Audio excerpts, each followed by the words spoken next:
It's largely a face-saving formula with one or two minor details yet to be resolved. I say that because the European Commission has not voiced any objections, nor has the Irish government, which they would otherwise have done had they found that there were basic fundamental disagreements with what the UK government is about to do.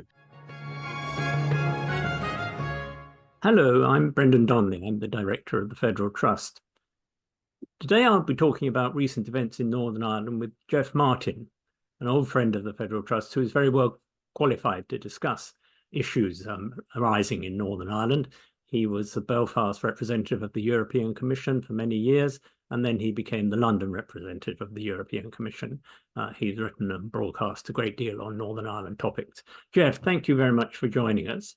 10 days ago, there was a deadline that we all heard about, which was the deadline for the restoring of the executive and Stormont, and that was missed. And everybody talked about the danger of a continuing impasse indefinitely. And then very suddenly things seemed to move, or did move in the course of last week. What happened to break the logjam? I don't know in detail, but I suspect strongly that the Secretary of State was not keen on an election and no one else was. And therefore he pushed Donaldson. Meantime, Donaldson's senior people split 7-5, which was new to them, and therefore gave him a slim majority in his executive council, so to speak. So I think that had the effect of precipitating this now welcome situation. Do you think financial considerations played a role in the decision of the DUP? Well, up to a point, but they had been promised 3.3 additional billion pounds a month or so ago, which of course was very welcome. But of course, the DUP always wants more money. I'm not so sure it was central. What was more central was exasperation of the grassroots, amongst others, including the DUP people and the DUP backbenchers in Northern Ireland who were not getting their salaries. And in general terms, people are saying to themselves, how long is this going to last? How long will these people be allowed to put us at ransom, as it were? So there was exasperation on all sides, and the resultant effect is that, as we have seen, there's now an up and running executive and assembly. Do you think that the strikes, which were so much a feature of Northern Ireland life a few weeks ago, did they play a role? Well, partly, but it was interesting. The strikers were more keen on opposing the British government than they were in pushing the DUP and the other parties in Stormont. So it's a mixed bag. That I'm not so sure if they were totally 100% behind the thing. They were partly behind it, but I'm not sure they were a conclusive force. Do you think there have been significant changes in the framework, or is it simply a question of giving a face-saving formula to the DUP? It's largely a face-saving formula with one or two minor details yet to be resolved. I say that because the European Commission has not voiced any objections, nor has the Irish government, which they would otherwise have done had they found that there were basic fundamental disagreements with what the UK government is about to do. So tinkering, yes, I think there was tinkering in a number of areas to satisfy the extremists in the DUP. The Windsor framework essentially accepts that Northern Ireland is going to be treated differently from the rest of the United Kingdom in many ways, many economic and trading ways. That obviously hasn't been changed. Do you think that the DUP are now reconciled to accepting that, or is there a minority, or perhaps even one day a majority within the DUP which is unhappy and which is biding its time? Well, the DUP never liked the idea of the protocol or the framework in any shape or form, nor did they enjoy the notion of what became called the Irish Sea border. But of course, these things were essential and were much wider than the DUP were claiming it to be. The fact that the UK left the European Union some years ago meant that in trade terms, not in constitutional terms, may I hasten to add, in trade terms, the European single market was separate from the United Kingdom's market. And therefore, something had to be done to safeguard the Irish border from becoming a running sore, so to speak. And the powers that be in the European Union and the British government felt that dealing with the business of trade on the Irish border would be risking something which they didn't want to risk, going back to the Good Friday Agreement, and therefore they came up with a rather important arrangement, this so-called Irish Sea border, which I again emphasize is not a constitutional matter, it's to do with international trade, and is actually helpful. It advantages Northern Ireland as distinct from the rest of the United Kingdom. Which is something that Rishi Sunak was saying the other day when he visited Northern Ireland.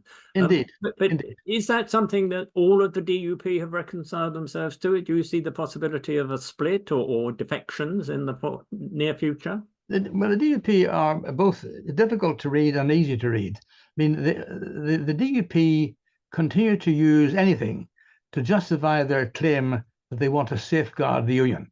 I mean, even Donaldson has been saying to Peter Robinson, his predecessor, "Thank you very much, Peter, for helping me to secure the Union." Nobody felt that the Union was in any jeopardy whatsoever. So they used this exercise to make a constitutional point which shouldn't ever have been made. Therefore, they wasted 2 years' time in trying to defend something which didn't actually exist in reality. Can you say something about what you see as being the symbolic and political importance of a non-unionist first minister or prime minister, and to emphasise the idea of change, 2 women occupying the top jobs in Northern Ireland as well? Well, the general public, I think, accept now the idea of Sinn Féin being the first minister.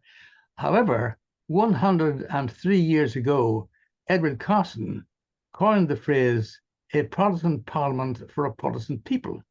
And there are still many 17th century type hardliners on the Protestant side who still retain that idea that in some shape or form, Stormont should remain a Protestant parliament for Protestant people. That is now being shot to pieces. It will never come to pass again.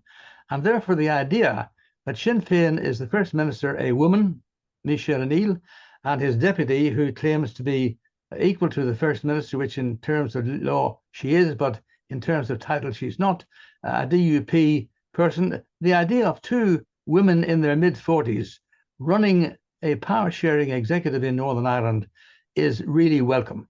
There's no question about that. You mentioned that Dublin, the Irish government, hasn't yet raised any formal objections to the new arrangement, although there has been some suggestion that questions would be put to the European Commission about whether they were entirely happy with the aspects of it. But one thing that does seem to have led to some unease in Dublin is the junking in the command paper of talk about an all-Ireland economy. Do you think there's any significance of that in that? Not particularly. I mean, the so-called all-Ireland economy was put in that paper in inverted commas. There is no all-Ireland economy, and there won't be an all-Ireland economy until all of Ireland becomes one entity, which currently it's not, and is not unlikely to be for the foreseeable future. So, but of course, it is the case that elements of the economy of Northern Ireland and elements of the economy in the Republic of Ireland go hand in hand in the context of the European Union. So in a sense, the all-Ireland economy phrase was quite a clever phrase in one sense. I can totally understand why it was dropped by the command paper, because the British government clearly didn't want to irritate the sensitive beings in the DUP any more than they needed to. So I think it is not a fundamental point. It's a peripheral point and will just disappear. I don't think anyone, neither Brussels nor Dublin, will use this as a means for obstructing the implementation of what has already been agreed.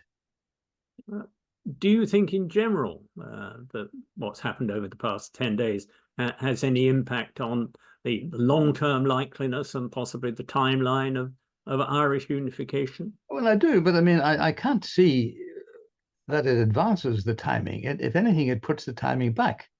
This business of copper fastening Northern Ireland into the Union, which was, in my view, totally unnecessary and uncalled for, nevertheless might harden the hard men of the DUP into the belief that all is reasonably well. In terms of the Sinn Féin people, it doesn't matter to them. They're keen on a united Ireland whenever it comes. I think on both sides of the argument, a united Ireland has less pride of place today than it has done for some months because of the upcoming elections, both in the United Kingdom and in Ireland, and in 3 years' time also in Northern Ireland. So although a united Ireland is a romantic notion, I don't think it's become a political reality in the foreseeable future. And indeed, I do think it's about time both the British government and the Irish government would actually put some flesh on the bones of this united Ireland skeleton. We don't know what a united Ireland would be. I mean, in technical terms, there are hundreds of possibilities open there. They haven't even been discussed in public, to my knowledge. In fact, I know they have not been discussed in public either in Ireland, North or South, or in England at any time. And they will not come about until things in Northern Ireland change, and until the Secretary of State, in his wisdom, feels, as he's bound to do with the Belfast Good Friday Agreement, that there is sufficiently consensual view in the northern part of Ireland for a referendum to be held about unity. That is way past the horizon now. It was a bit nearer to the horizon, or up there on the horizon, not so many months, years ago, but now, because of the current events, politics in both countries take precedence over referenda or unity. And don't forget, the idea of starting to discuss the unification of Ireland in technical and political terms would take up huge time and effort, huge. You made the point that electoral considerations are looming into view in Dublin, in Belfast, and in London.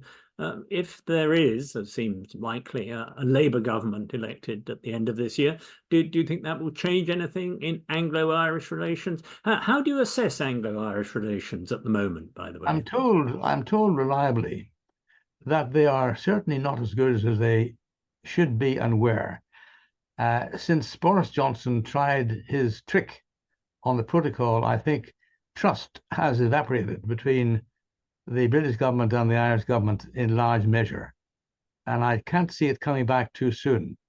So, on the other hand, when you talk about the Labour Party, I have no doubt that Keir Starmer knows a lot about Northern Ireland from an insider's point of view, as he was at one point when he was Director of Public Prosecutions, and just before then, a 5-year long advisor to the Police Service of Northern Ireland. So he knows what he's talking about, and therefore I believe that the British government would have more or less a unified approach to Northern Ireland matters.